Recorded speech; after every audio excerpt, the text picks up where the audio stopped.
mês que vem. Eu tenho certeza que eles vão pedir vacina já para ir para o... É na Alemanha. E eles vão pedir a vacina, né? Aí quem não tiver, não entra no avião, né? Não sobe. Esse que vai ser. Aqui, pelo que eu aqui estou no Brasil... ninguém deu entrada, nenhuma empresa nem solicitou registro no Brasil ainda na Anvisa, né? Tá terrível, Meu Deus, eu acho que a gente vai realmente ficar numa situação difícil, porque vai demorar aqui. E o pior de tudo é que não tem como... Cara, chegaram a falar, eu já vi pessoas dizendo o seguinte, que vão para os Estados Unidos tomar vacina lá. Né? Gente que trabalha no sistema para tomar vacina lá, porque senão você fica eu tenho certeza que daqui a pouco eles vão impedir de viajar, que nem a febre amarela. Sem a carteirinha, tu não viaja. Igual eles estão pedindo teste de PCR, né? Vão pedir... Vão pedir, com certeza. Os países onde já tem, bem provável mesmo. E a pesquisa saiu aqui, 40% da população disse que não quer tomar vacina, que não vai tomar. Então já tem vacina para todo mundo. Se metade não quer, vamos dar para quem queira, não é? Isso, mas acho que falta realmente a questão da Anvisa liberar, né? E aí, pelo que eu vi até esse fim de semana, que eu acompanhei o gerente geral lá de medicamentos, ele falou que nenhuma empresa solicitou para a Anvisa ainda. E aí, como não tem essa solicitação, eles não têm o que avaliar ainda. Lógico, eles precisam ter uma solicitação se não chegou nenhuma lá, eles vão avaliar o quê?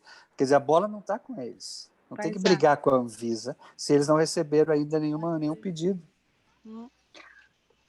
Só depois que eles receberem, aí sim, aí pressiona a Anvisa. Mas antes disso, a parte deles vai ser rápida, porque eles depois que tudo, e outras agências do mundo que já liberaram, eles vão se basear nos processos todos. Acho que sim.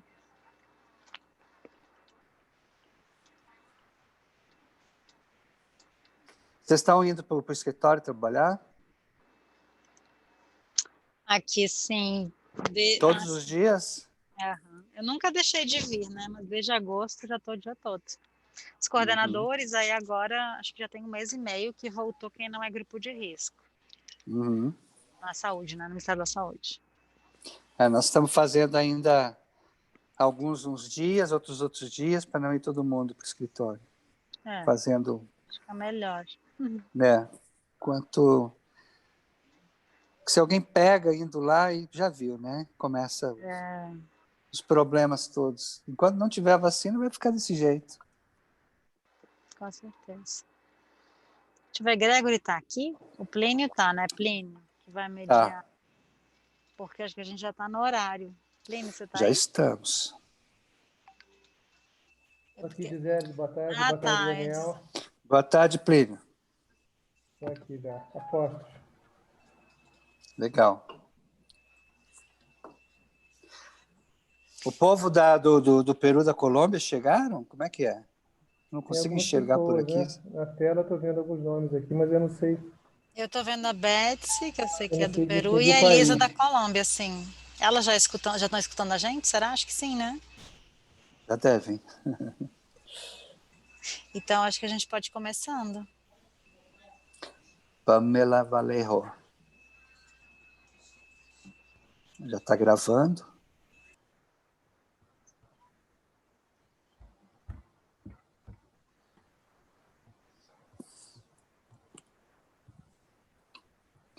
Não consigo enxergar aqui quem é que está. O intérprete está aqui já. Paloma, Maína, Lilian, Ana Maria. Esperamos o quê? Mais 2, 3 minutos?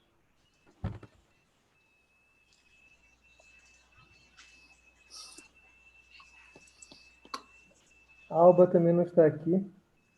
Ah, sim, é porque eles estão separando está separado em panelista e a Alba é que nós vamos fazer a abertura, não é isso? Sim, isso.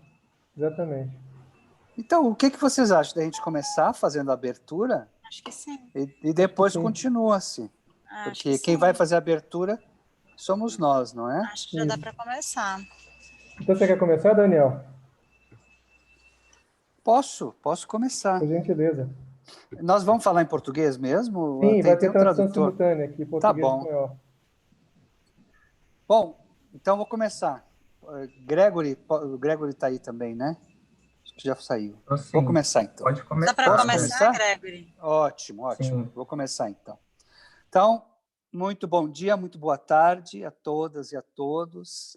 Muito boa tarde aos representantes do Peru, da Colômbia, a Gisele, do Ministério da Saúde, ao Plínio, da Agência Brasileira de Cooperação. É com muito orgulho que a gente inicia o nosso primeiro webinar sobre o projeto Nutrir o Futuro. É um projeto novo, incipiente, que está começando agora, de cooperação Sul-Sul internacional, entre o Brasil, o Peru e a Colômbia, para que nós possamos trabalhar o componente da nutrição entre os 3 países. É muito importante nós, do WFP, Programa Mundial de Alimentos, trabalharmos também esse componente. Hoje, como vocês sabem, nós trabalhamos muito a questão do combate à insegurança alimentar, sendo que um dos componentes mais importantes é a insegurança nutricional.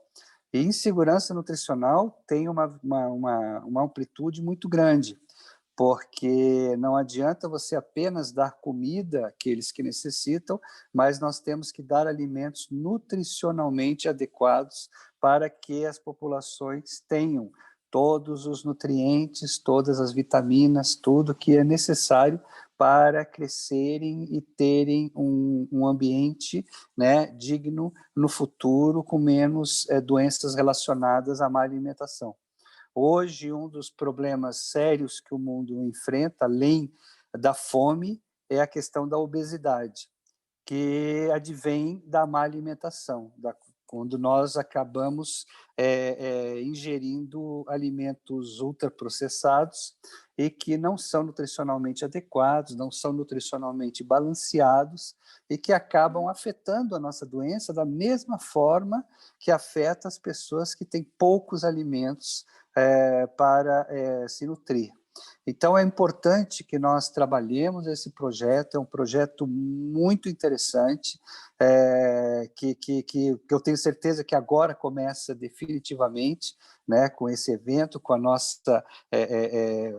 infelizmente, a pandemia atrapalhou um pouco o desenvolvimento do projeto, porque quando iríamos começar forte, veio a pandemia, e agora a gente tem uma condição de começarmos a trabalhar muito mais fortemente a cooperação entre os 3 países.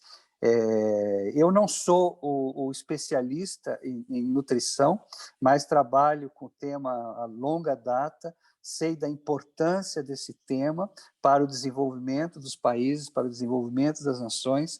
Eu digo sempre e sem margem de dúvida de que no futuro, se nós seguirmos os conselhos nutricionais dos países, dos especialistas, nós teremos muito menos doenças relacionadas com a má alimentação e vamos poder economizar no nosso sistema de saúde no futuro, porque muitas das doenças que nós hoje temos que enfrentar vêm da má alimentação, que infelizmente só de alguns anos para cá é que os países e principalmente as populações começaram a discutir com maior seriedade, com maior força. Como vocês sabem, o Brasil tem um guia alimentar que é um dos mais evoluídos no meu ponto de vista, um dos mais evoluídos do mundo. Ele tem um guia alimentar para os adultos e também tem um guia alimentar para as crianças, colocando a boa alimentação e quais são os produtos, e o guia é muito bom. E eu acho que esse guia, talvez a Gisele depois possa falar um pouco sobre ele já deve ter em outras línguas, né? Inglês, espanhol, não sei se já tem em espanhol, mas é um guia muito interessante que o Brasil deu um passo muito grande quando aprovou esse guia no âmbito do Ministério da Saúde brasileiro.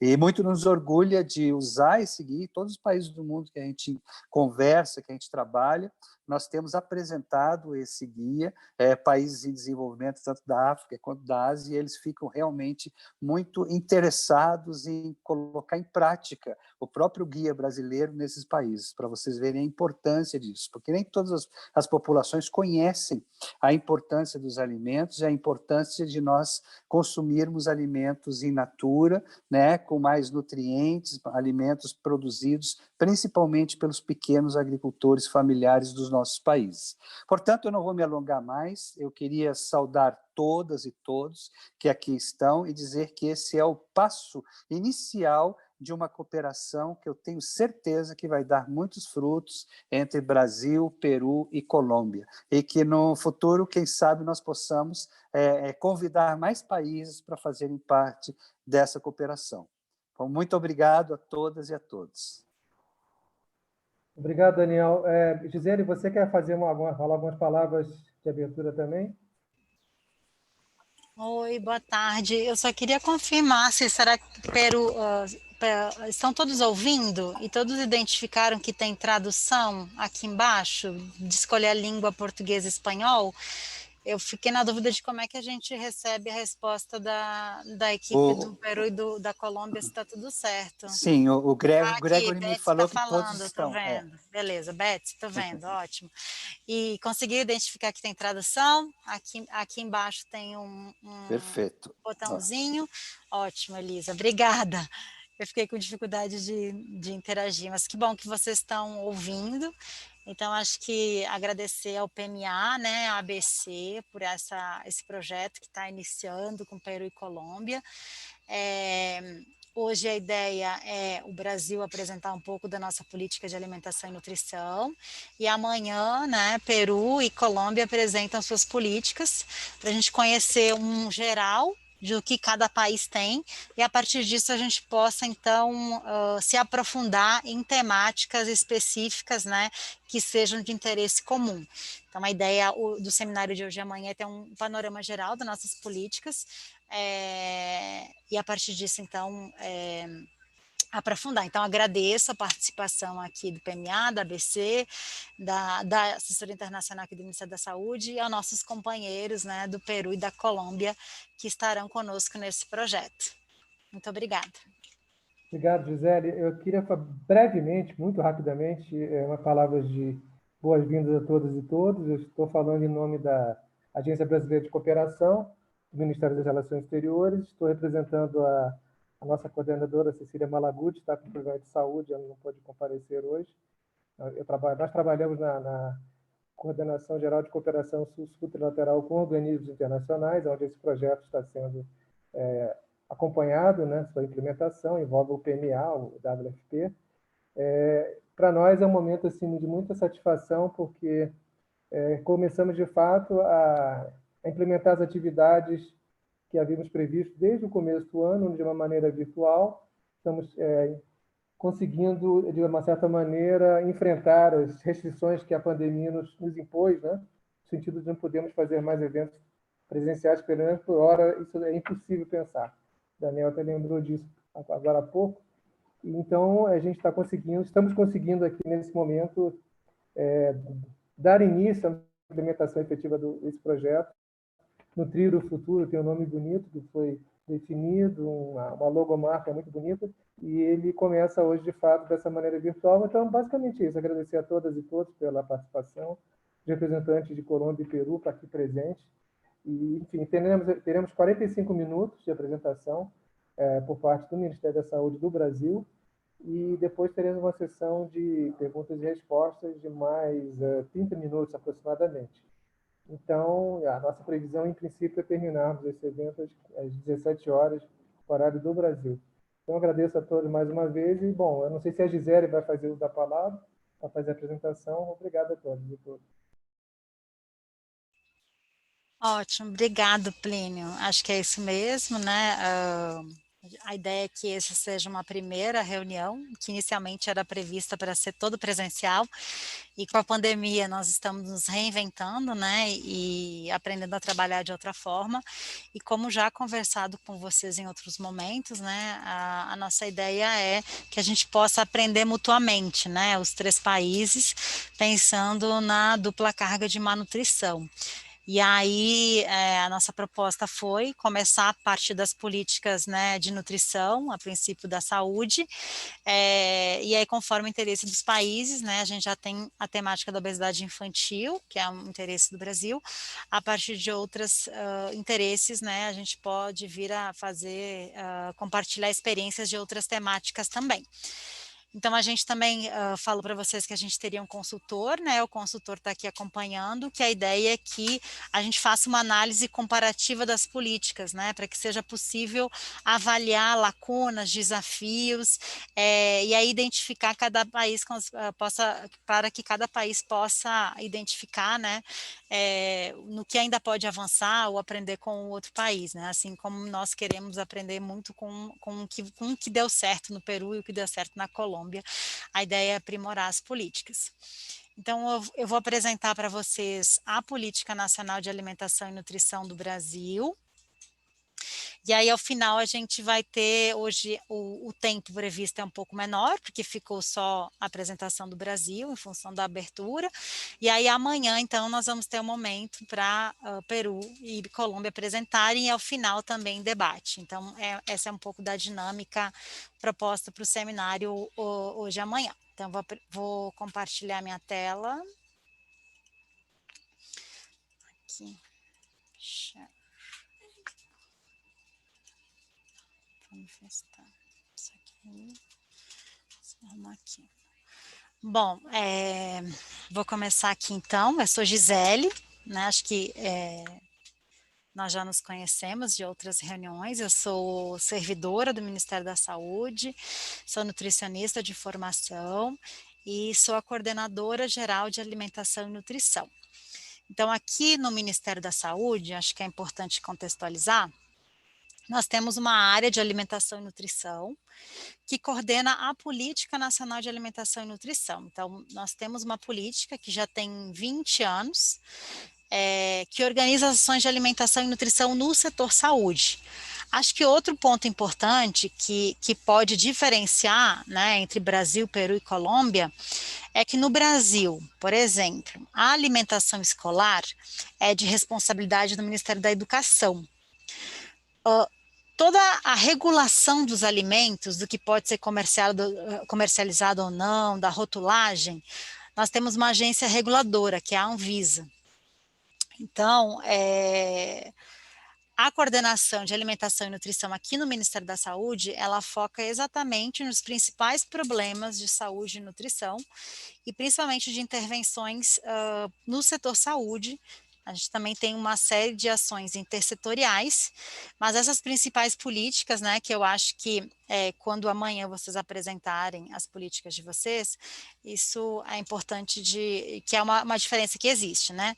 Além de a área de nutrição dentro do Ministério da Educação, que chama Fundo Nacional do Desenvolvimento da Educação, que é a FNDE, que cuida do Programa Nacional de Alimentação Escolar, tem outras áreas de alimentação e nutrição, por exemplo, dentro do Ministério da Cidadania, que era o antigo Ministério do Desenvolvimento Social, que é onde fica a nossa política de segurança alimentar e nutricional. Então, acho que também é importante pontuar que provavelmente isso também seja um ponto que não seja semelhante nos 3 países. Então, aqui no Brasil, a gente também tem uma política nacional de segurança alimentar e nutricional, que aí é coordenada pelo Ministério da Cidadania, que articula todos os setores que, de alguma forma, podem contribuir para a segurança alimentar e nutricional da população. Agricultura, economia, meio ambiente, educação e saúde. Então, acho que é importante pontuar para vocês de qual lugar, né, nós estamos falando. Então, é do Ministério da Saúde, da Política Nacional de Alimentação e Nutrição. Então, acho que também é importante pontuar que no Brasil nós temos um sistema único de saúde, né? Acho que é um dos poucos países no mundo com mais de 100 milhões de habitantes que se propõe a ter um sistema de saúde público e gratuito para todos, né, os brasileiros. E aí, a Política Nacional de Alimentação e Nutrição, ela é desse Sistema Único de Saúde. Para vocês terem noção, né, são mais de 300 mil estabelecimentos de saúde. No Brasil, nós temos 210 milhões de habitantes, a grande maioria deles usa unicamente, exclusivamente o Sistema Único de Saúde. Aproximadamente 30% da população tem planos de saúde privado, mas também usam o Sistema Único de Saúde. 70% dos brasileiros usam exclusivamente o Sistema Único de Saúde.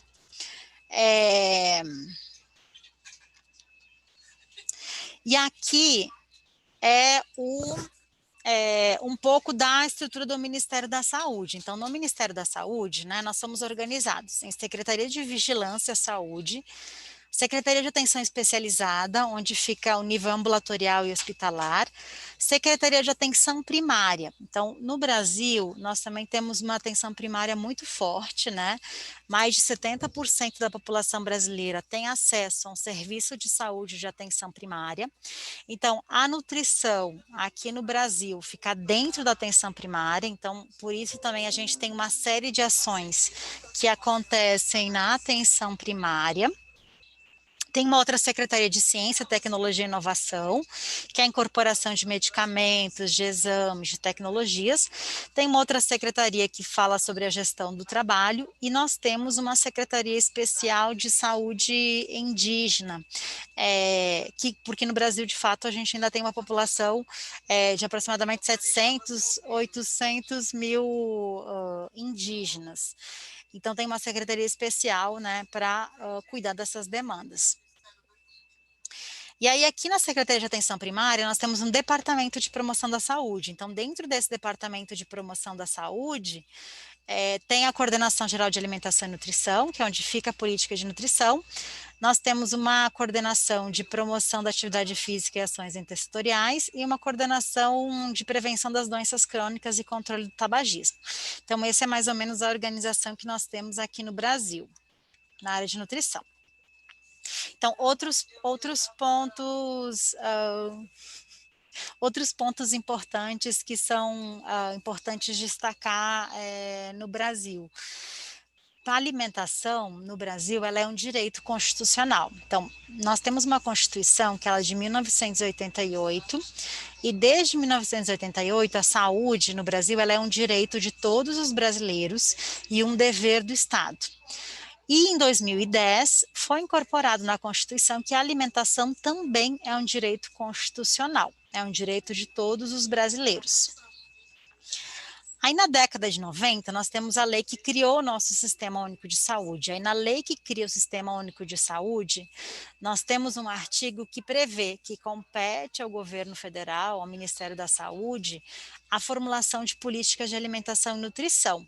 Então é esse artigo, né, que justifica a existência da Coordenação de Alimentação e Nutrição, considerando que a alimentação ela é um determinante da saúde dos brasileiros. Então é reconhecido no Brasil que a alimentação determina a saúde dos brasileiros, a alimentação é um direito e é importante que o Ministério da Saúde formule políticas de alimentação e nutrição.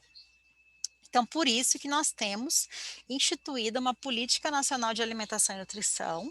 A primeira versão da política ela é de 1999 e a segunda versão de 2011. Então, qual que é o grande objetivo da nossa Política Nacional de Alimentação e Nutrição? É melhorar as condições de alimentação e nutrição da saúde da população brasileira, mediante promoção de práticas alimentares adequadas e saudáveis, a vigilância alimentar e nutricional e a prevenção e o cuidado dos problemas relacionados à alimentação e nutrição. Então, nessa política, nós temos 9 diretrizes. A primeira delas é a organização da atenção nutricional. Como é que o Sistema Único de Saúde organiza as ações de nutrição, desde a prevenção até o tratamento, incluindo a promoção da saúde. Nós temos uma diretriz de vigilância alimentar e nutricional, nós temos também um sistema muito antigo no Brasil, em que a gente acompanha as condições de saúde e nutrição da população brasileira, a partir de um sistema informatizado que nos permite conhecer como está o estado nutricional da população brasileira. Tem uma diretriz de promoção da alimentação adequada e saudável, uma outra diretriz sobre controle e regulação dos alimentos, uma diretriz sobre pesquisa e inovação, uma outra diretriz sobre a gestão das ações de alimentação e nutrição, porque aqui no Brasil nós temos o governo federal, só que abaixo do governo federal nós temos 27 estados, e abaixo desses estados nós temos mais de 5.000 municípios. Então, a Política Nacional de Alimentação e Nutrição, ela é implementada de forma conjunta com os estados e com os municípios, que têm autonomia em nível local. Também tem uma diretriz da importância da qualificação da força de trabalho, e também tem uma diretriz sobre a participação e controle social. Então, no Sistema Único de Saúde, nós temos espaço em que nós podemos escutar a sociedade civil que reivindica as suas políticas. Então, a política ela é monitorada com controle social. E aí, todas essas diretrizes, ou seja, nós entendemos que o setor saúde organizado dentro das suas atribuições, ele contribui para a segurança alimentar e nutricional da população. Que a gente entende que a segurança alimentar e nutricional da população depende de um conjunto de políticas públicas que não dependem apenas do Ministério da Saúde, precisa da agricultura, da educação. Então, do ponto de vista da saúde, a gente tem um conjunto de ações que contribui para a segurança alimentar e nutricional da população.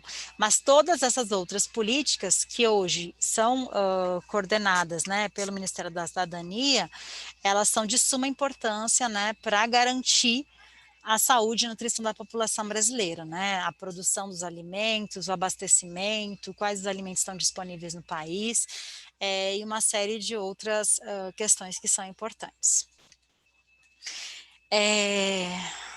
Então, a organização da atenção nutricional, né, é como o sistema de saúde, aí no Brasil nós temos a atenção primária, que são mais de 40.000 equipes de atenção primária, que estão próximo das casas das pessoas, como essas equipes olham para aquela comunidade e organizam a oferta de alimentação e nutrição.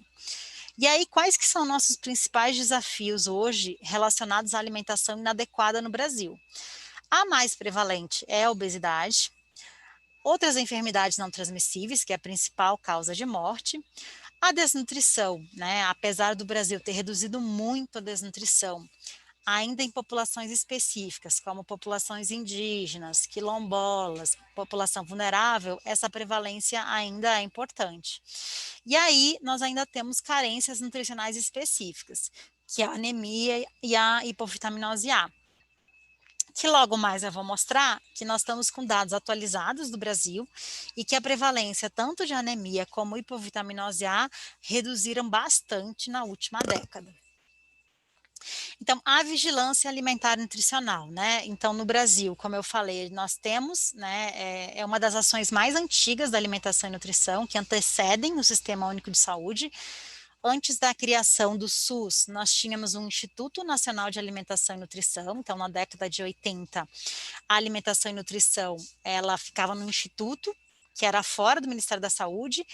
Com a Constituição de 88 e com a criação do Sistema Único de Saúde, o INAM, que era o Instituto Nacional de Alimentação e Nutrição, que reunia todas as políticas de alimentação e nutrição do país, foi incorporado ao Ministério da Saúde.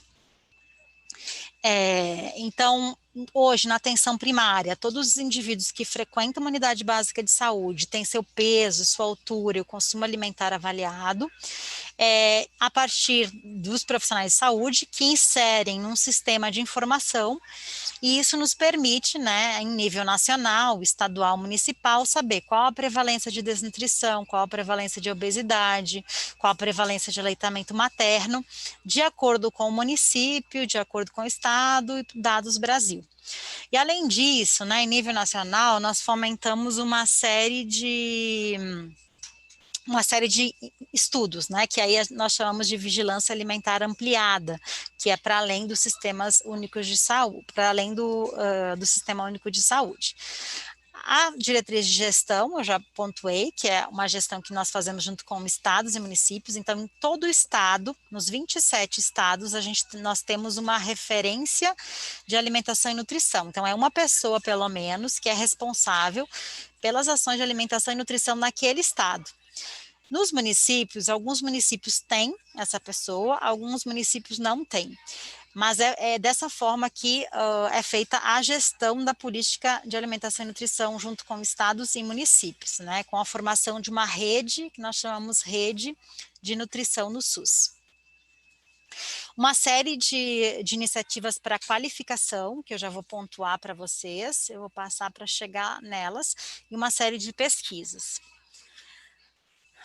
Bom, aí aqui também eu acabei pontuando, né, que o Daniel falou da questão que nós trabalhamos, né, quais são os reflexos, né, da insegurança alimentar e nutricional no país.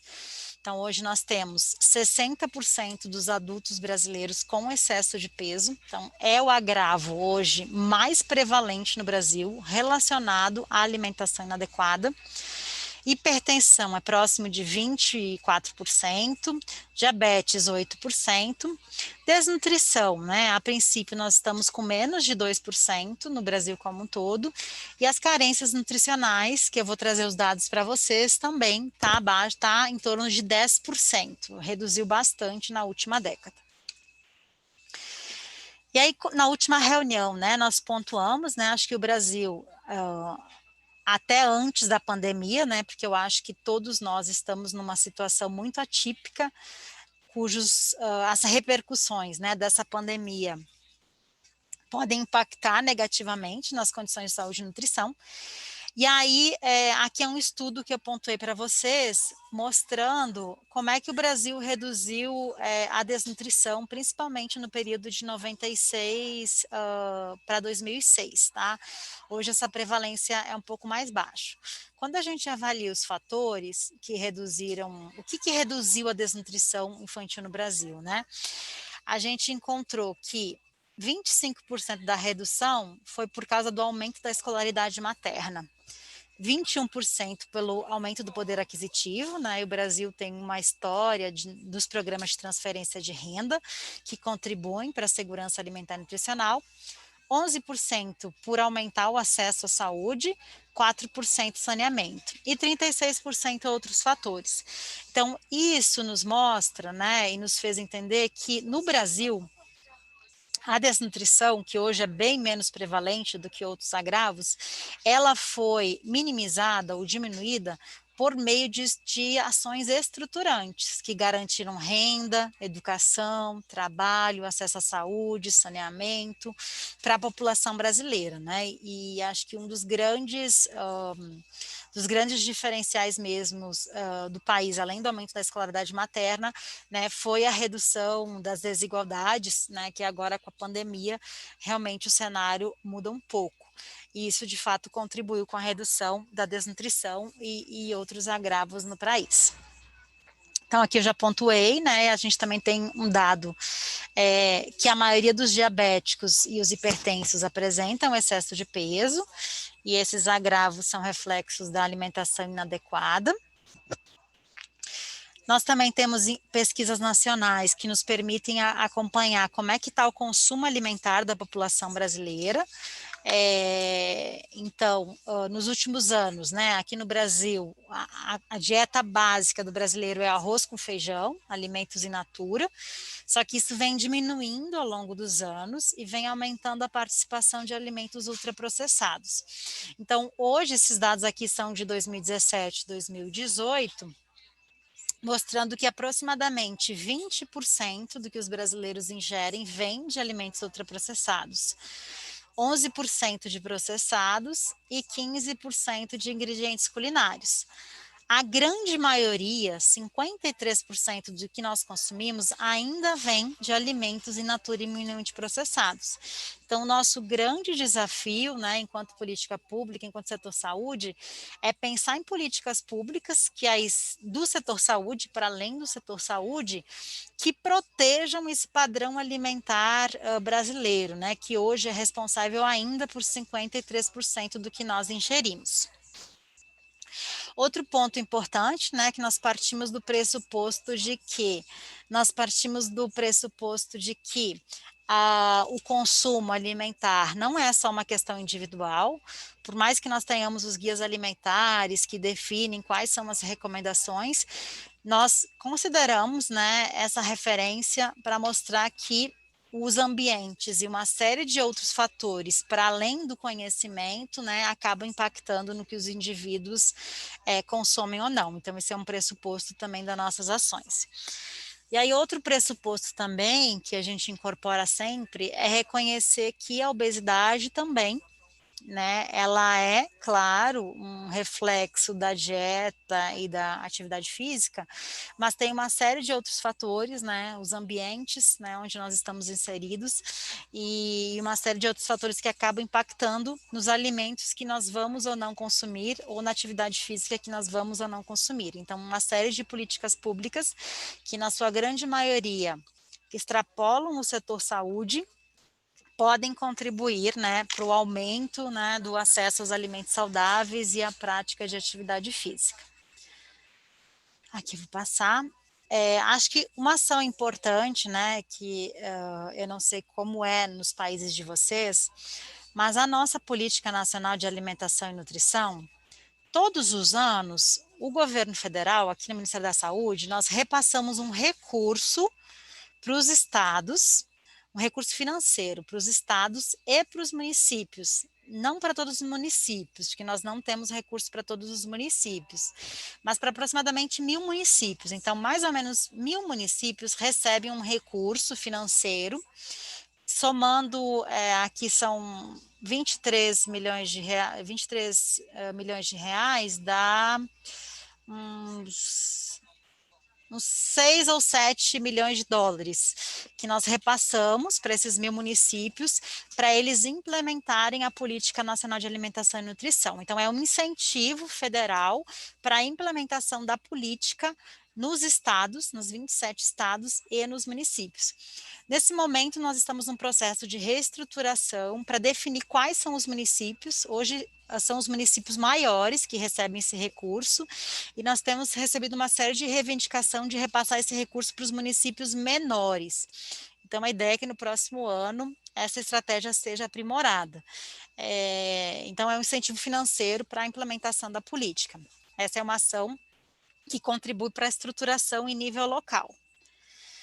Da vigilância alimentar e nutricional, desde 2011, nós também fazemos um aporte financeiro para os municípios e para os estados comprarem equipamentos antropométricos. Então, desde 2011, o Brasil realiza um censo, né, uma fotografia, como se fosse da atenção primária. E aí, uma das perguntas era se tem balança ou não tem balança. Então, todo mundo que falou que não tinha balança, nós fomos contemplando ano a ano, repassando um recurso para que os estados e os municípios possam fazer a compra das balanças e dos equipamentos antropométricos.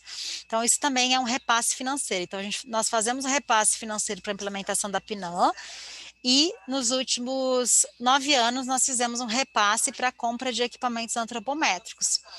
A nossa ideia para 2021 é que esse processo seja por adesão, né? A gente vai colocar, temos 2 milhões de dólares para a compra de equipamentos. Aí os municípios que precisam, eles vão sinalizar, precisamos. E aí nós vamos fazer uma análise e definir quais são os municípios que serão contemplados, porque é muito provável que o recurso que nós vamos ter disponível não seja suficiente para todos os municípios.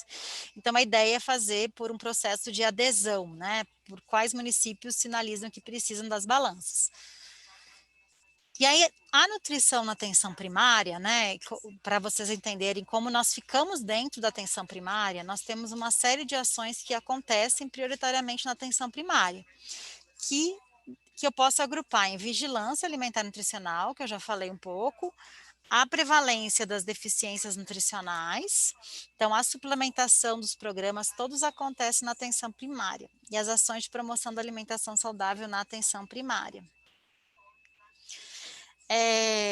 Aqui eu peço desculpas porque está em português, mas com a tradução acho que vai ficar um pouco mais fácil de entender. É um projeto novo que nós vamos desenvolver em 2021, que é aprimorar o que é a nutrição na atenção primária. Então, o primeiro produto vai ser elaborada uma metodologia, utilizando metodologia Delphi, com especialistas. Quais são as recomendações para que o Brasil possa aprimorar a nutrição na atenção primária? Depois nós vamos fazer um laboratório de inovação, ou seja, identificar experiências bem-sucedidas no Brasil de nutrição na atenção primária e fazer um livro sobre essas experiências, e a partir disso nós vamos atualizar, nós já temos, né, chamam Matriz de Ações de Nutrição na Atenção Primária, isso aqui é uma matriz de 2008. Então, com base na realidade do que vem acontecendo na nutrição, na atenção primária no Brasil, nós vamos atualizar essa matriz, que é como se fosse uma matriz com todas as ações possíveis de serem feitas na atenção primária. E aí, em setembro de 2021, nós pretendemos realizar o segundo Seminário Internacional de Nutrição na Atenção Primária. Então, nesse seminário, a nossa ideia é trazer países que estão muito avançados nessa temática, né? Nós encontramos muitas coisas do Canadá, do Reino Unido, da Nova Zelândia, mas a ideia também é que esse seminário sejam convidados países, né, que são parceiros do Brasil e que possam também, né, conhecer essas experiências dos outros países e fazer a discussão do que é a nutrição na atenção primária. Bom, aqui é a vigilância alimentar e nutricional, que eu já falei um pouco para vocês. Então, as pessoas que procuram o serviço de saúde têm seu peso, sua altura avaliado. O consumo alimentar também, nós temos marcadores de consumo, que são perguntas rápidas, de aleitamento materno, de alimentação saudável. Faz a inserção no sistema de informação e, a partir disso, então, nós conseguimos ter um retrato de como é que está a situação de alimentação no Brasil. Nessa temática, nós temos duas grandes publicações. Uma delas é o Marco de Referência de Vigilância Alimentar e Nutricional, ou seja, o que é a vigilância alimentar e nutricional, e um outro material que orienta como é que os profissionais da atenção primária fazem a avaliação, podem fazer a avaliação do consumo alimentar. Então, aqui, só para vocês terem um pouco de noção, é uma das ações mais antigas do Ministério da Saúde. No entanto, nós ainda temos como desafio a ampliação, tá? Em 2019, lembrando que no Brasil nós somos 200 milhões de habitantes. Em 2019, 30 milhões de brasileiros tiveram seu peso e sua altura aferidos.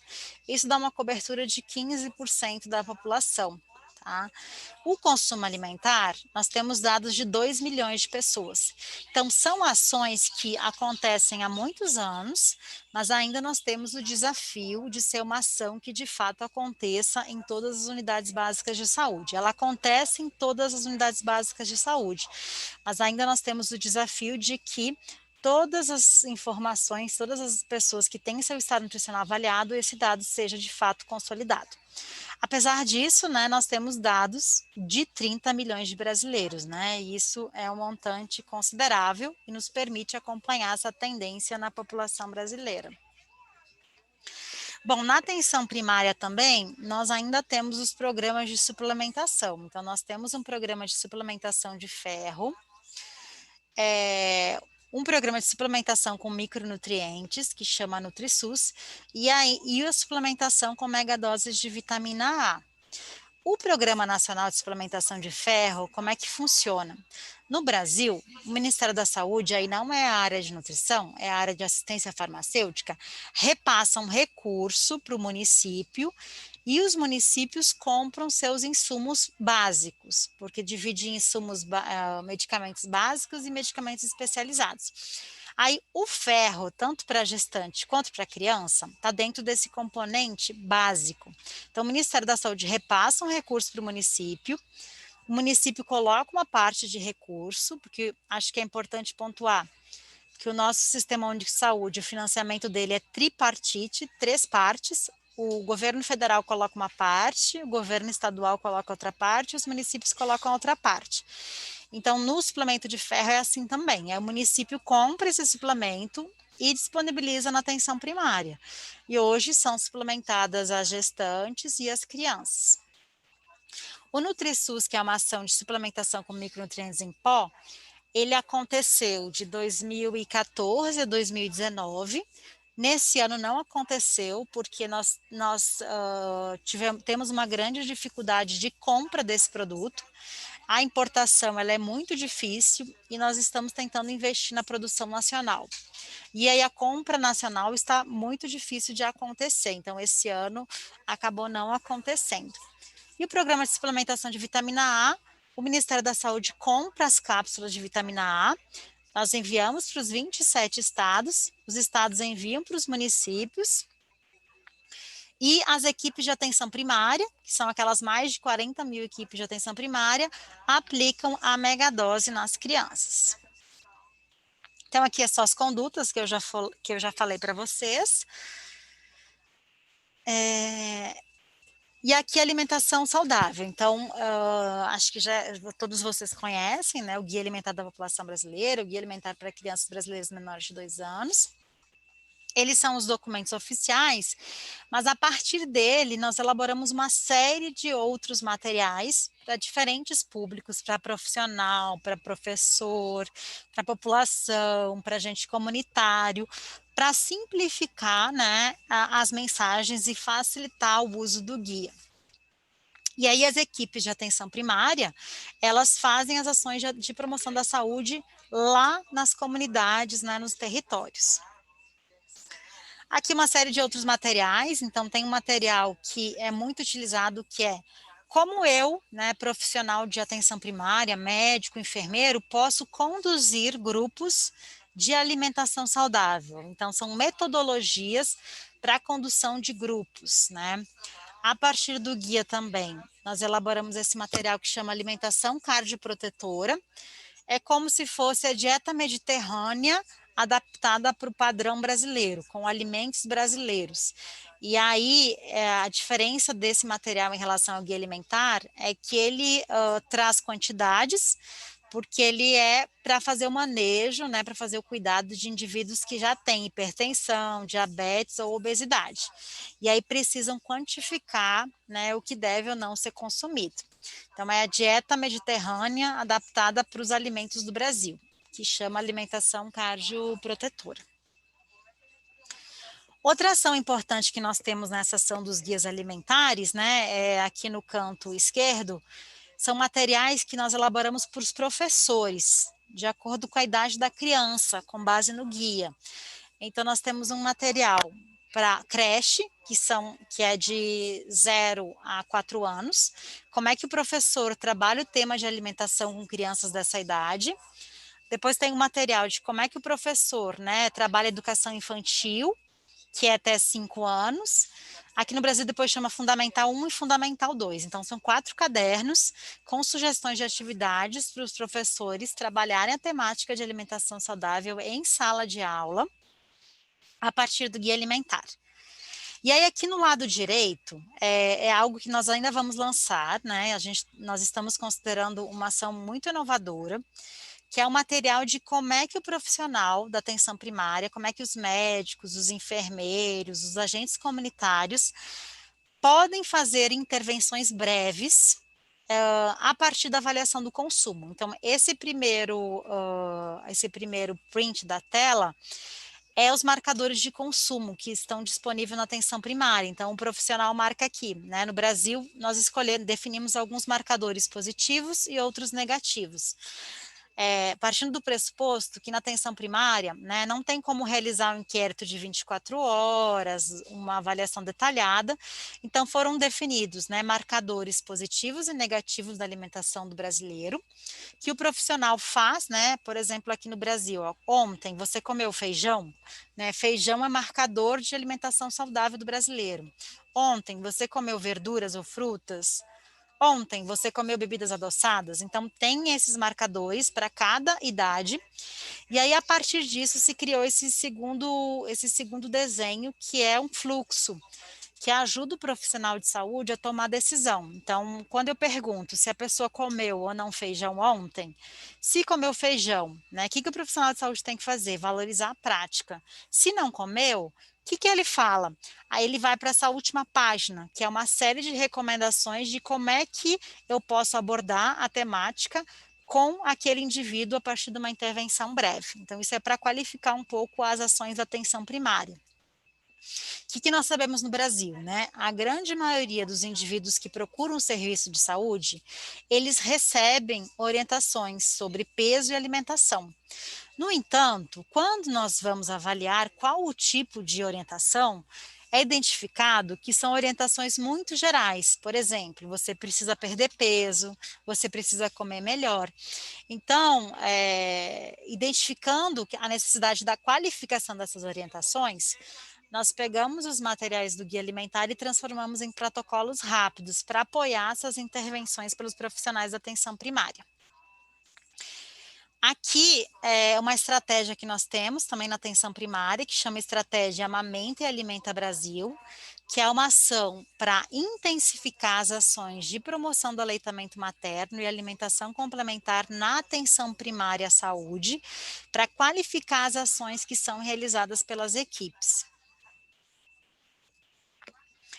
O Ministério da Saúde, nós temos esse site, que é aqui à esquerda, que chama saudebrasil.saude.gov.br, que é uma página que o Ministério da Saúde conversa com a população brasileira sobre 4 temas.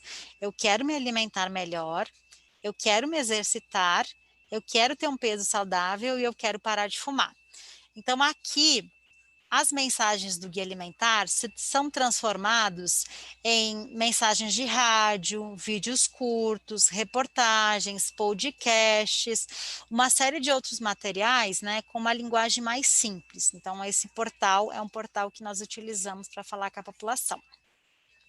Além disso, tem um aplicativo, Armazém da Saúde, que a pessoa simula suas compras e aí ajuda a identificar se o alimento é in natura, minimamente processado, ultraprocessado.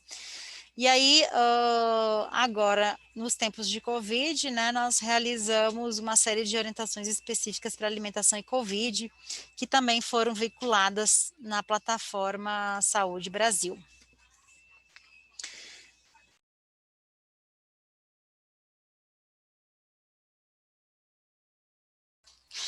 Bom, aí, aqui eu já pontuei da questão da obesidade, então hoje no Brasil, né, aqui são dados do Vigitel, o Ministério da Saúde realiza um inquérito por telefone, então todo ano, desde 2006, o Ministério da Saúde realiza um inquérito por telefone de doenças crônicas. Então, nos permite acompanhar anualmente qual é a prevalência autorreferida de obesidade, diabetes e hipertensão. Mas mais recentemente, não está aqui, nós divulgamos os dados da Pesquisa Nacional de Saúde, que foi em campo avaliar a saúde dos brasileiros, e aí mostrou que 60% dos brasileiros adultos apresentam excesso de peso. Então, hoje, a obesidade, e por isso, né, a nossa proposta inicialmente de cooperação, de focar nessa temática, por ser o agravo mais prevalente hoje no país, no Brasil, né, relacionado à alimentação inadequada. Bom, aí, que nós estamos fazendo, tá? Esse material aqui é um material que nós publicamos anualmente com dados do sistema da vigilância alimentar e nutricional. Então, esse aqui é um boletim que nós consolidamos como está a prevalência do excesso de peso a partir da vigilância alimentar nutricional por unidade da federação. E aí, nesse ano, como acho que todos vocês acompanharam, ficou muito evidente, né, a relação da obesidade e Covid, né, do quanto os indivíduos que apresentam obesidade, quando, né, contaminados com Covid, têm suas condições de saúde agravadas e um risco maior, né, de morrer. Então, no Brasil, no Ministério da Saúde, o Ministério da Saúde recebe recursos extras para trabalhar ações de Covid. Dentro da alimentação e nutrição, nós conseguimos aprovar, que é esse decreto, que é uma portaria 2994, um repasse de 221 milhões de reais. Isso dá 50 milhões de dólares. 50 milhões de dólares para que os municípios intensifiquem ações na atenção primária para indivíduos com obesidade, diabetes e hipertensão, e ações de promoção da saúde, especificamente para esse público. Então, essa portaria, além de aportar recurso para os municípios, ela também está sinalizando para os nossos gestores municipais, que são mais de 5 mil gestores, que a obesidade é um problema. Você precisa olhar para esse problema. Então, nós estamos sinalizando, né, a partir de um ato normativo, a importância daqueles serviços em nível local olharem para essa condição. É claro que existe um aporte financeiro vinculado a metas, né? Então, eles têm metas a serem cumpridas relacionadas à questão da obesidade.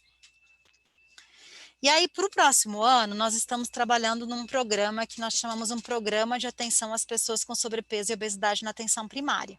Por quê? Hoje no Brasil também nós temos um sistema informatizado de atenção primária. E aí, para dar um exemplo para vocês, né, de 100 milhões de atendimentos, apenas 2% do motivo de consulta é obesidade. 20% hipertensão, 7% diabetes.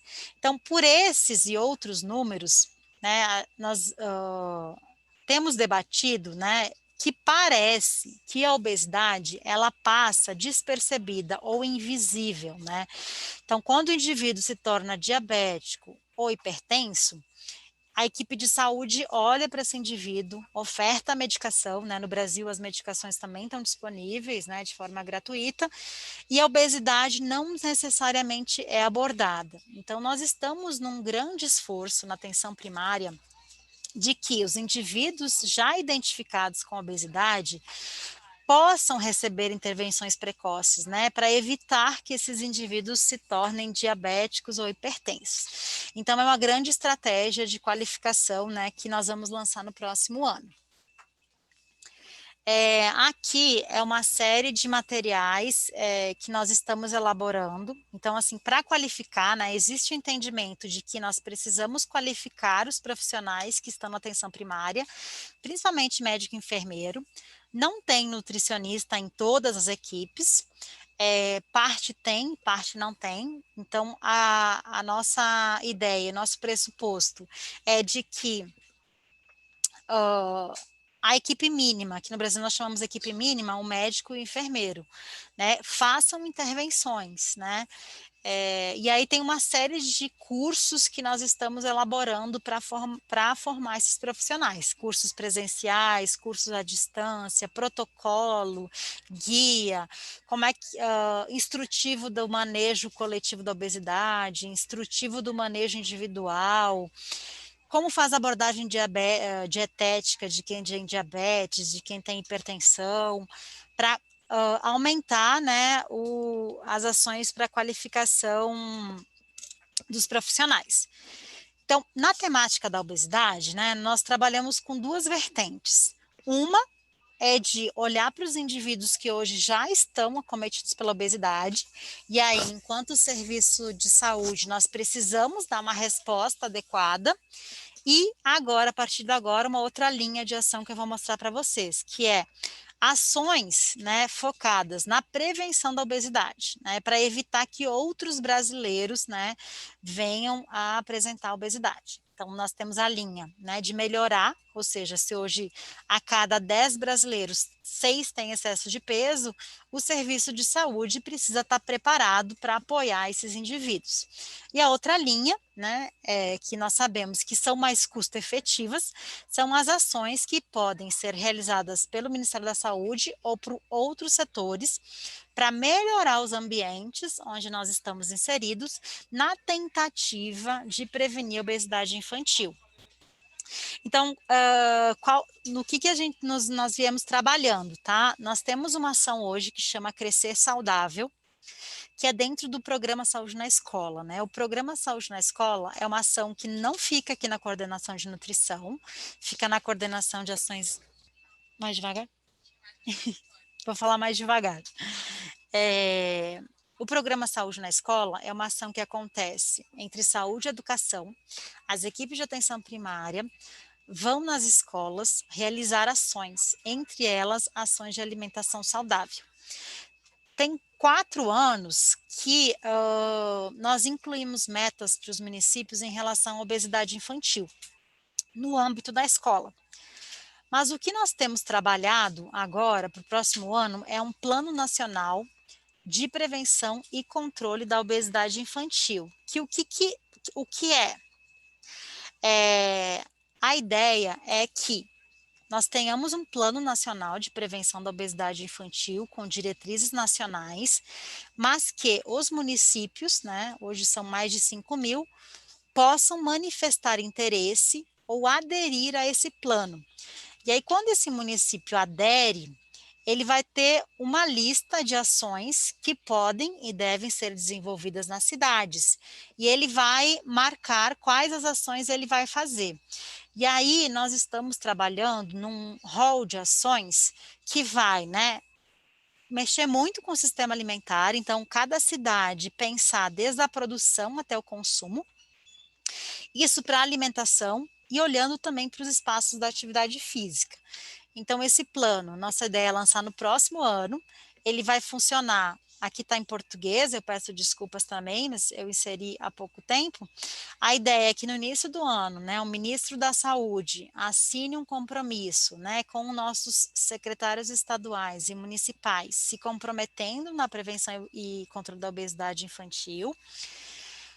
Os municípios vão ter um período de 1 a 2 meses para manifestar a adesão, eu quero participar desse plano. Eles vão ter uma lista de ações primárias e uma lista de ações complementares, que eles vão se comprometer.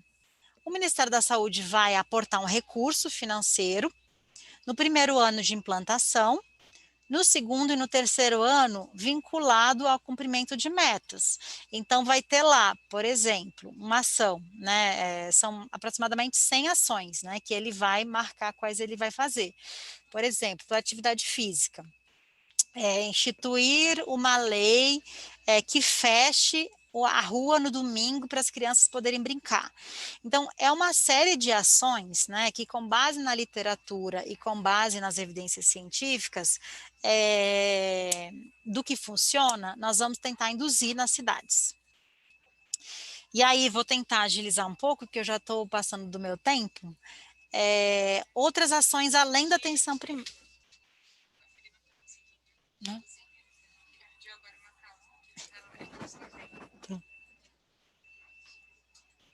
A Lilian está me avisando aqui, vou mais devagar. Posso retomar? Bom, como é uma diretriz da política de alimentação e nutrição, nós financiamos uma série de pesquisas também, tá? Então, em 2016, 2015, gestores e pesquisadores se reuniram para debater quais seriam as agendas prioritárias de alimentação e nutrição. Por quê? Né? No Brasil, nós temos um grande desafio de tentar aproximar cada vez mais a academia da gestão. Por quê? Porque, às vezes, o que a gestão precisa saber, ninguém pesquisou. E, às vezes, são realizadas pesquisas que não necessariamente atendem à gestão.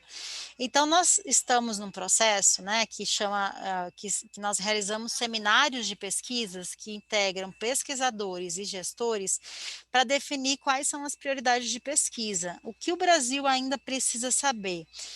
Quais as lacunas que nós temos? Então, foram publicadas essas prioridades de pesquisa e, com base nessas prioridades, nós lançamos chamadas públicas para financiar pesquisas. Então, desde 2017, nós financiamos 13 revisões sistemáticas, né, de temas definidos nessa agenda, 38 propostas de estudos. Nessa semana, quarta, quinta e sexta, nós vamos conhecer o resultado final desses 38 estudos que testaram qual é o aplicativo mais efetivo para promover alimentação saudável, como formar profissionais, taxação de bebidas adoçadas funciona no Brasil, como reduz a anemia. São 38 projetos que aconteceram nesse período e que nessa semana nós vamos ter a resposta final dessas pesquisas. Depois nós financiamos um grande inquérito nacional de alimentação e nutrição, uma outra chamada no final do ano passado com mais 36 propostas, né, para identificar estratégias efetivas.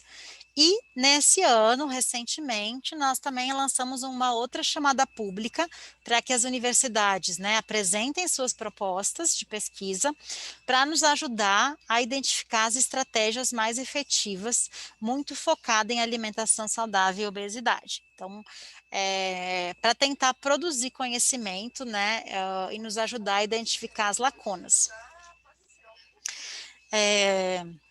Já passei do meu tempo, mas aqui é um pouco do Enani. O que eu queria mostrar para vocês, né? Que eu sei que o Peru tem muito interesse também nessa agenda, né? Da questão da anemia. Então, aqui é a prevalência de anemia no Brasil em crianças em 2019 até março desse ano, quando nós encerramos o campo em função da pandemia. Então, a prevalência de anemia em crianças menores de 5 anos é 10% no Brasil, tá? Era 25%. Quando nós olhamos as crianças de 6 a 23 meses, dependendo da região do Brasil, nós temos prevalências mais baixas ou mais altas. Então, o que nos faz, né, refletir, e é o passo que nós vamos dar no próximo ano, é a discussão da cobertura. Hoje, a recomendação é suplementação universal de ferro e vitamina A. No entanto, diante dessas prevalências, nós vamos fazer uma série de discussões sobre a necessidade de continuidade da suplementação universal ou do programa ter coberturas diferentes dependendo da região do Brasil. Porque, por exemplo, no norte do Brasil, 30% das crianças têm anemia. Já no sul, apenas 13%. Então, são prevalências bem diferentes dependendo da região. Talvez a evolução dos nossos programas no Brasil seja para discutir a necessidade de talvez focalizar em alguns grupos a suplementação. Bom, e aí acho que realmente finalizando, passando muito brevemente, né, acho que Colômbia já conhece um pouco, nós temos todo, que a Colômbia eu sei que também tem essa agenda, nós temos toda uma agenda, né, que são acordos com o setor produtivo para a redução da quantidade de sal e açúcar nos alimentos ultraprocessados. Então, nós firmamos acordos anualmente com o setor produtivo, nós fazemos a avaliação, e aí avalia o quanto, de fato, as indústrias reduziram a quantidade de sódio e de açúcar nos alimentos. Nesse ano nós estamos avaliando o primeiro acordo do açúcar, então no início do próximo ano nós vamos ter resultados do acordo do açúcar.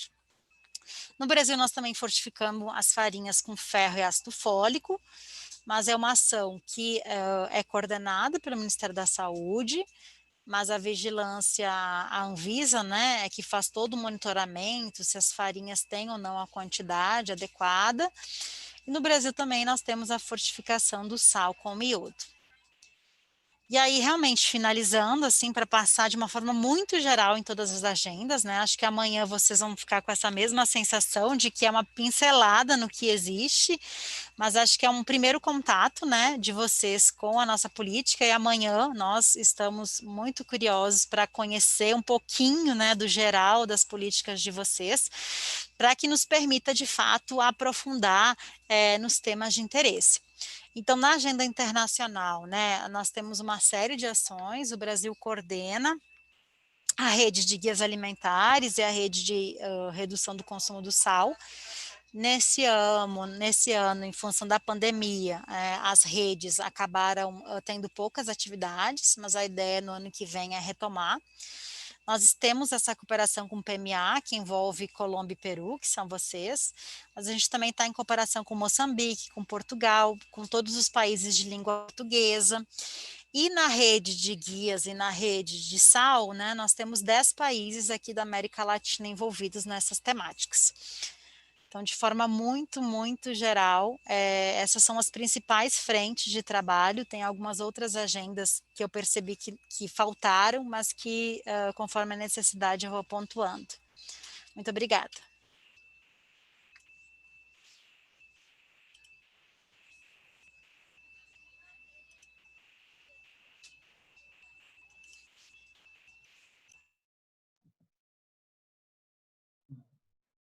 Alba, não sei se você vai conduzir agora, já que o Plínio teve que sair.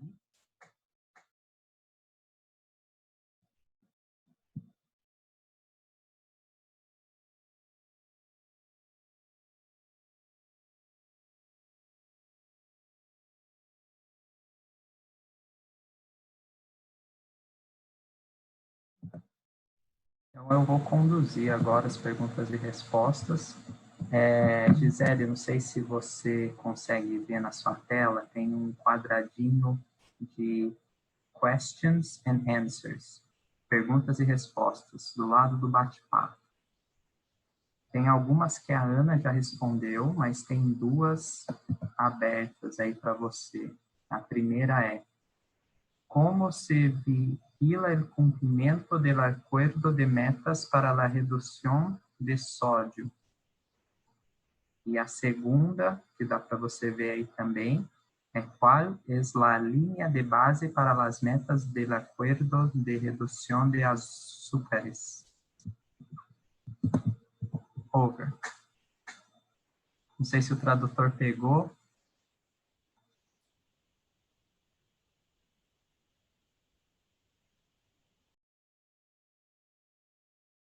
Fechado.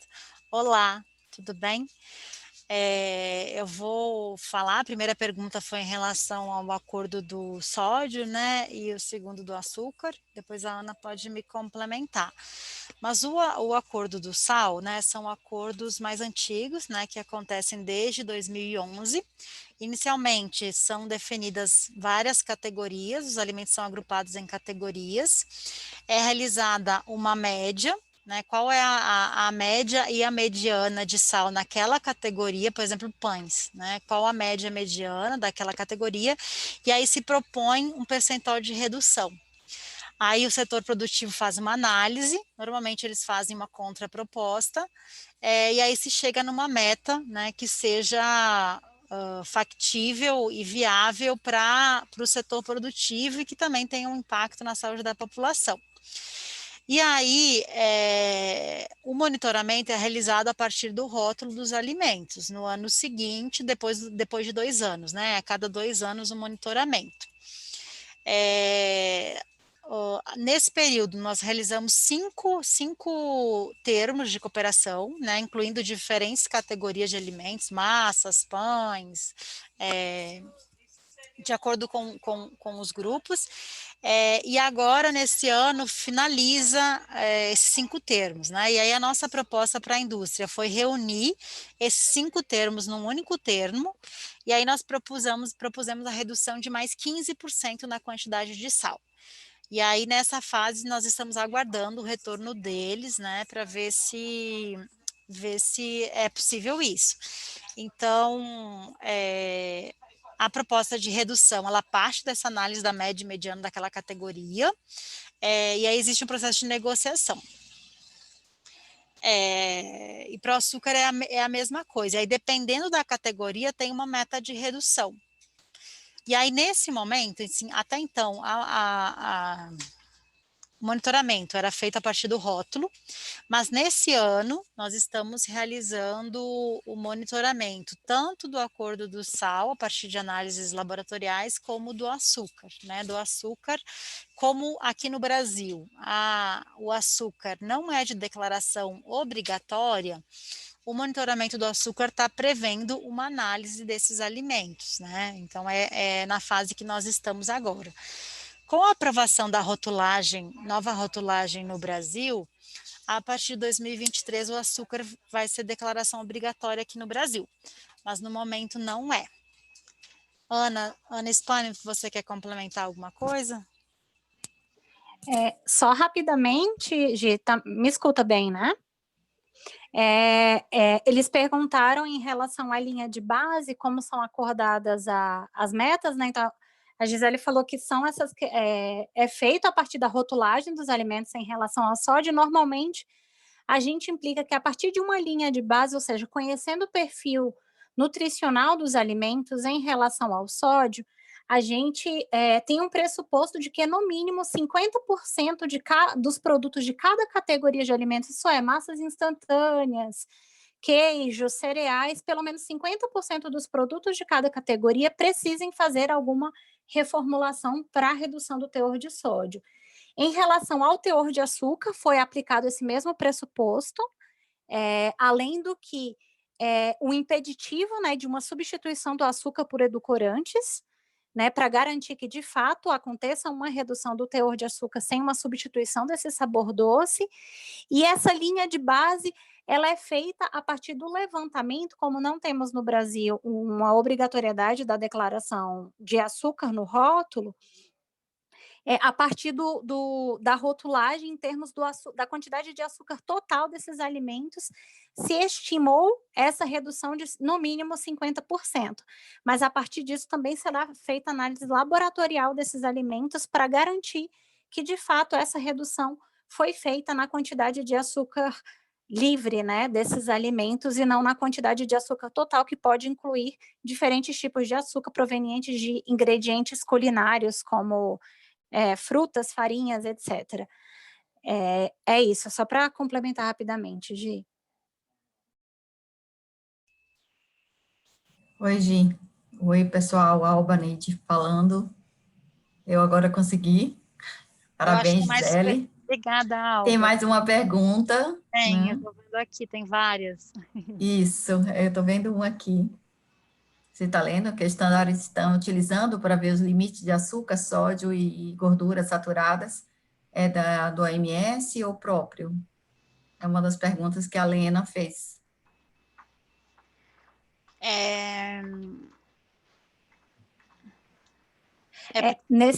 Foi a última pergunta. Responde essa. Então, na verdade, a gente não tem um limite de padrão estabelecido para açúcar, sódio, de acordo com o perfil nutricional da OPAS ou OMS. O que acontece é que, a partir dessa nossa linha de base, do que temos, do teor de sódio e açúcar para determinados alimentos, que, de acordo com as pesquisas e inquéritos populacionais, são aqueles alimentos ultraprocessados que mais contribuem para uma ingestão excessiva de sódio e açúcar, a gente estabelece metas bianuais que estipulam, então, um valor máximo de sódio para cada tipo desses alimentos. Então, massas instantâneas, todas as massas instantâneas, elas precisam ter, no máximo, X miligramas de sódio. Né, no caso de iogurtes, X gramas de açúcar livre. Né? Então, não é feito um limite a partir essa padronização pelo OMS ou pelo perfil nutricional da OPAS. Né? São feitas essas metas bianuais e voluntárias junto ao setor produtivo de alimentos. Não sei se deu conta de responder tudo. Acho que tem a 2 e a 3 ainda, Gi. Isso, acho que são 3. Só vou falar dessa questão dos acordos, assim, acho que é importante frisar uma coisa importante, né?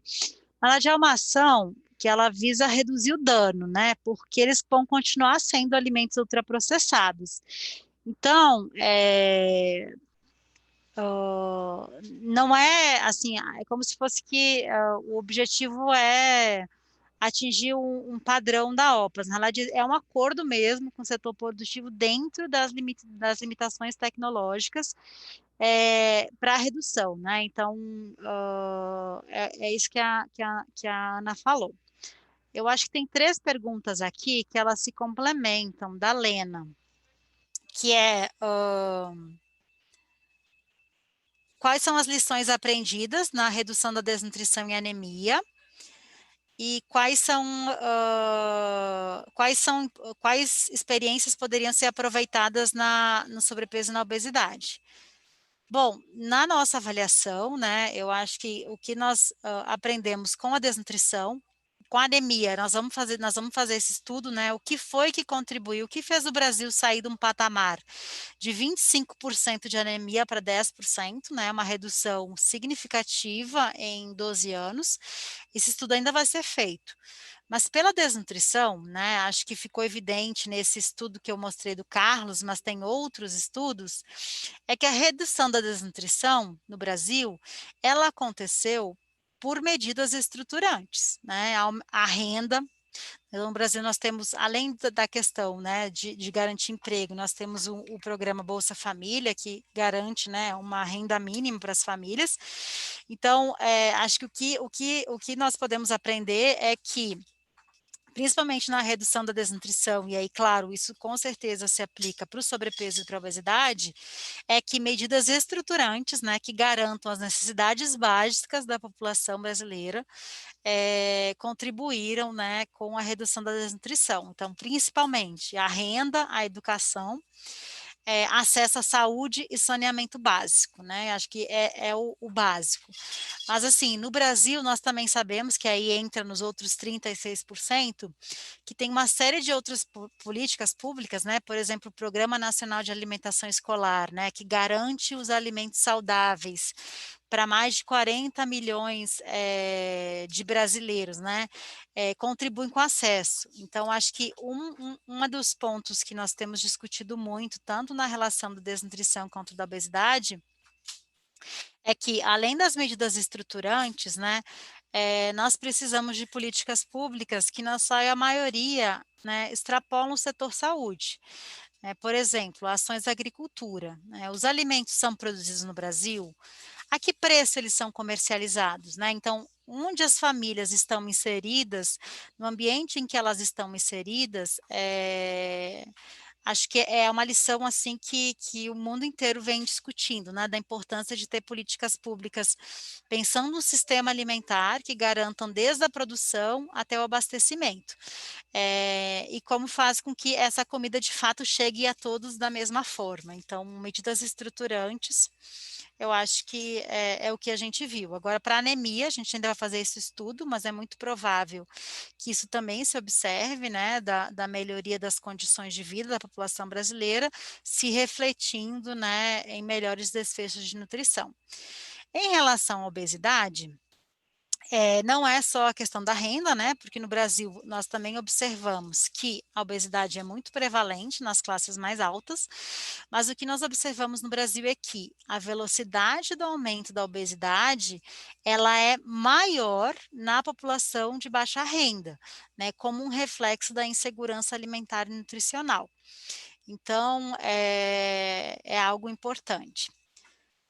Aí tem uma outra pergunta sobre qual a prevalência de sobrepeso e obesidade na população infantil e adolescente, tá? Então, no Brasil, nós temos, como eu pontuei, pela vigilância alimentar e nutricional, nós temos dados de mais ou menos 10 milhões de crianças, tá? Na idade de 5 a 9 anos, em 2019, 30% das crianças tinham excesso de peso. E aí são 27 estados. Tem estado que já chega a quase 40% das crianças com excesso de peso. Tá? Esses são dados da atenção primária. Mas nós temos inquéritos nacionais. Para crianças menores de 5 anos, é o ENANI, né, que acabamos de divulgar os dados de anemia. Em janeiro vamos ter os dados de obesidade e desnutrição. Para crianças escolares, nós temos a PENSE, que a última foi realizada em 2018. Para adultos, nós temos a Pesquisa Nacional de Saúde e temos o Vigitel. Então, temos grandes inquéritos que são realizados anualmente, a cada 5 anos ou a cada 2 anos, que avaliam as prevalências. Mas, anualmente, nós conseguimos acompanhar essa prevalência pelo Sistema de Vigilância Alimentar e Nutricional, que é alimentado pelos profissionais da atenção primária. Então, esse é da prevalência, respondendo a Lena. E aí ela pergunta sobre se nós pensamos em fazer uma abordagem sobre a dupla carga de malnutrição. Sim, estamos exatamente nesse contexto agora, né?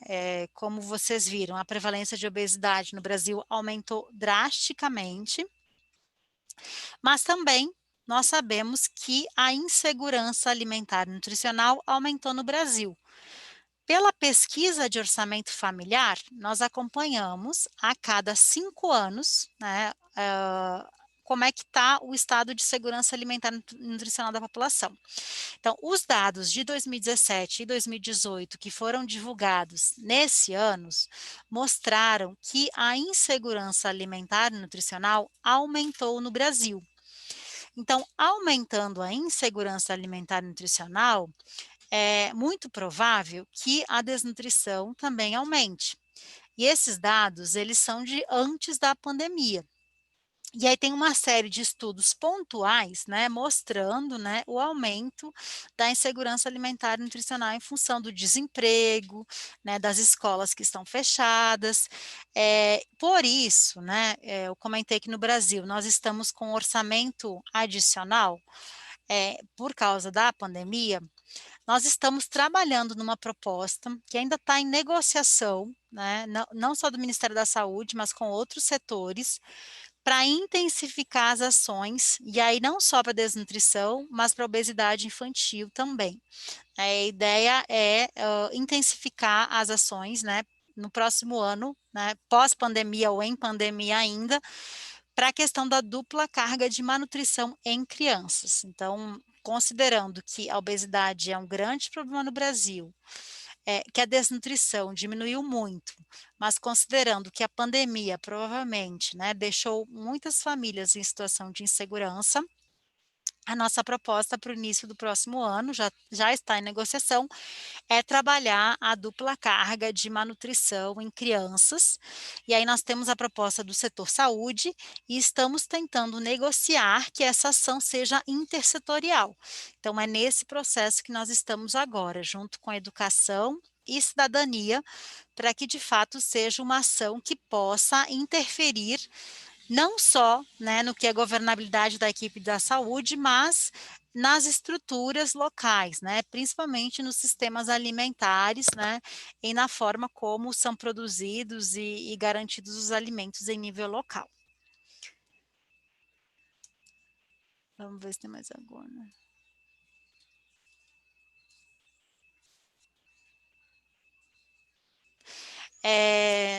Acho que tem mais uma pergunta aqui da Lena, sobre pressupostos e metas para reduzir o sobrepeso e a obesidade em saúde, sobre o olhar dos sistemas alimentares,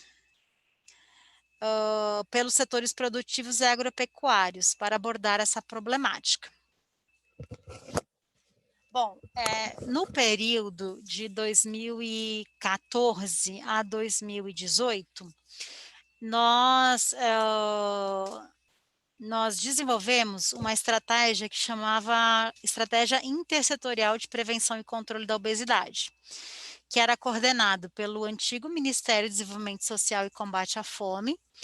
E aí, nós nos reuníamos mensalmente, até um artigo publicado na revista da OPAS, contando essa experiência do Brasil de olhar a obesidade de forma intersetorial, ou seja, a agricultura pensando em ações, né, para a produção de alimentos saudáveis, a educação, a saúde, o abastecimento, né, e pensando nesse olhar mais sistêmico da obesidade.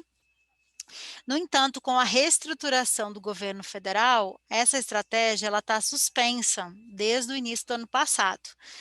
Então, nós temos intensificado as nossas ações, né, no setor saúde e tentando fazer as articulações com os setores de forma bilateral para intensificar, né, por realmente entender que a obesidade ela precisa ser olhada a partir de uma visão mais sistêmica, né, que olhe para todo o sistema alimentar.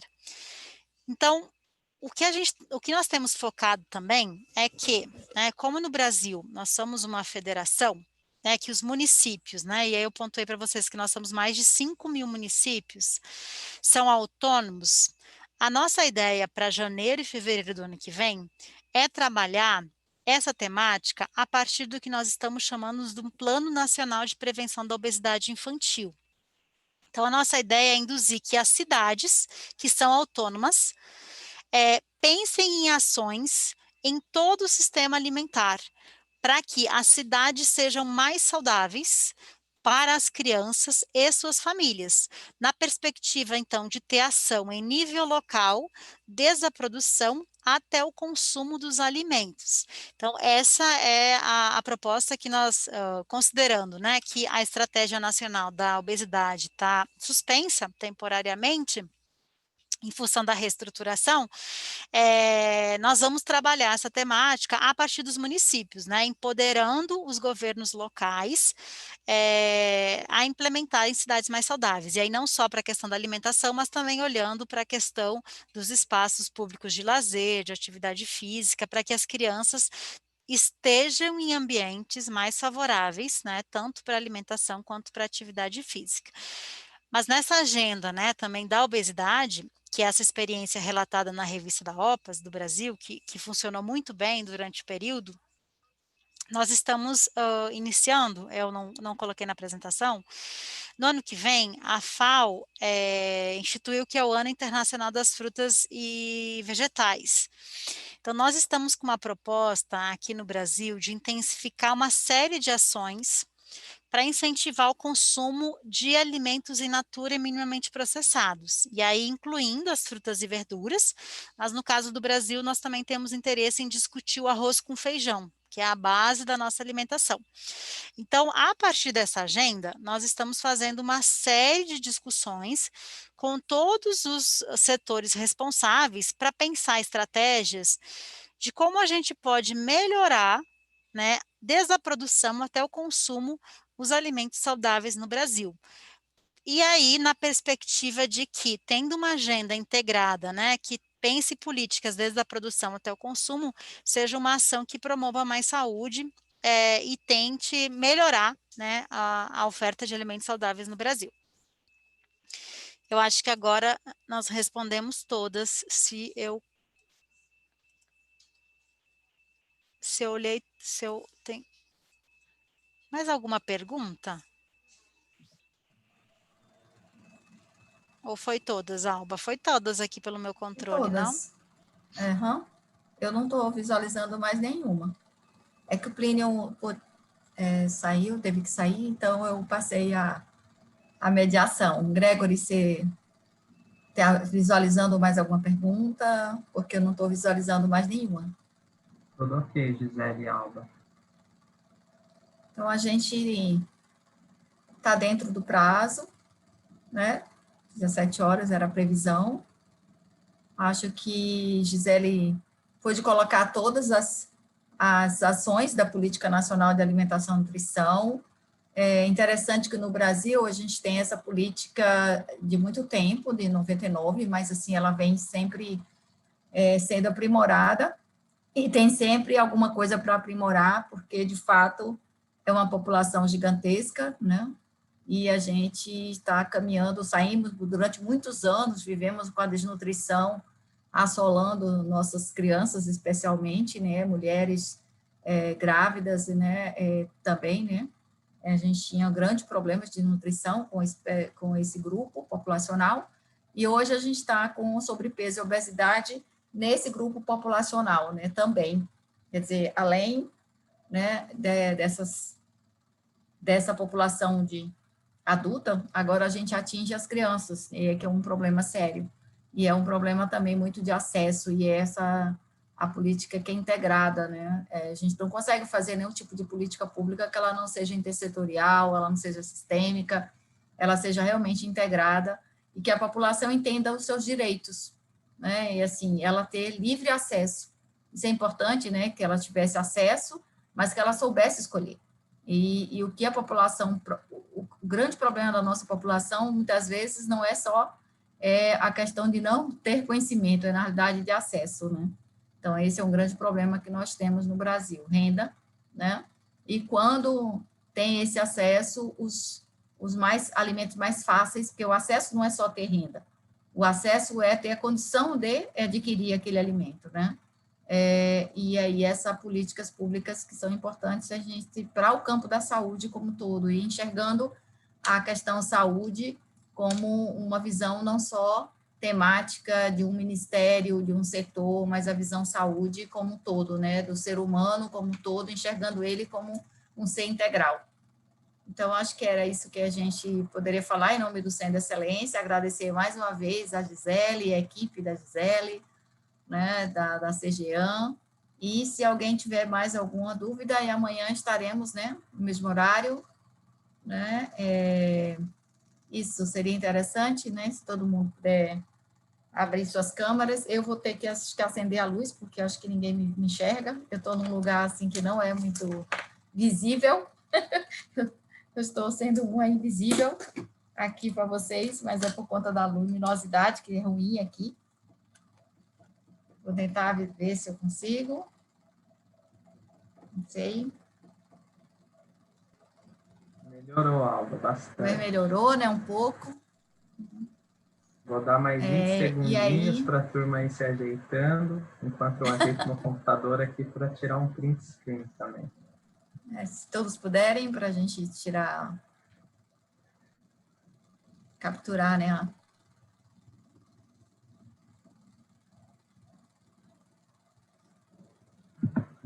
Vou lá. Dê um Conseguiu, sorriso. Gregory? 3, 2, 1. Vou salvar essa e já fazer isso.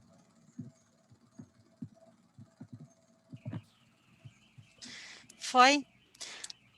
Vou aproveitar para agradecer e dizer que nós estamos curiosos para conhecer a política de vocês amanhã, né? Queremos muito conhecer a experiência. Colômbia conheço um pouco, mas com certeza tem muita coisa que eu não conheço, e Peru. Então, agradecer a oportunidade da gente estar iniciando esse processo de troca de experiências, né?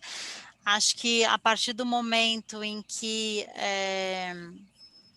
todas as políticas forem apresentadas, né, vai ser possível identificar semelhanças e diferenças, né, e pontos de convergência para aprimoramento e troca das experiências. Então, queria agradecer muito. Alguém quer fazer alguma pergunta, algum comentário?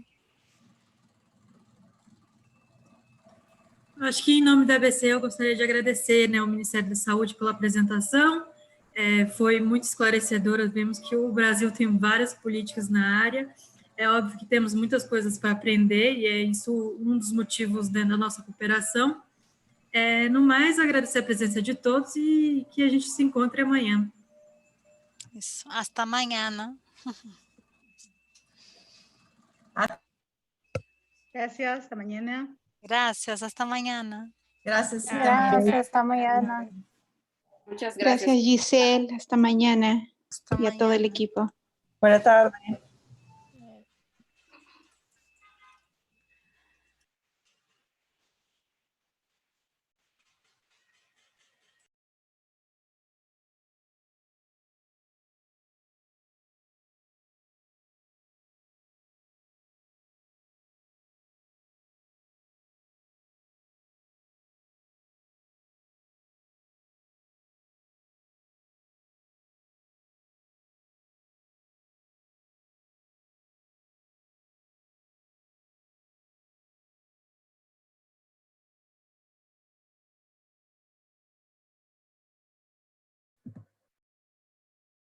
Saad? Oi, Gregory. Eu acho que finalizamos por hoje, então, né? Ok, então. Tá ok, então. Obrigado. Depois Obrigado você me passa os nomes dos participantes. Os nomes dos participantes. Pode deixar. Passa para você. A gravação, tá bom? Muito claro. obrigado. Obrigado a você. Até amanhã. Até amanhã. Tchau. Tchau.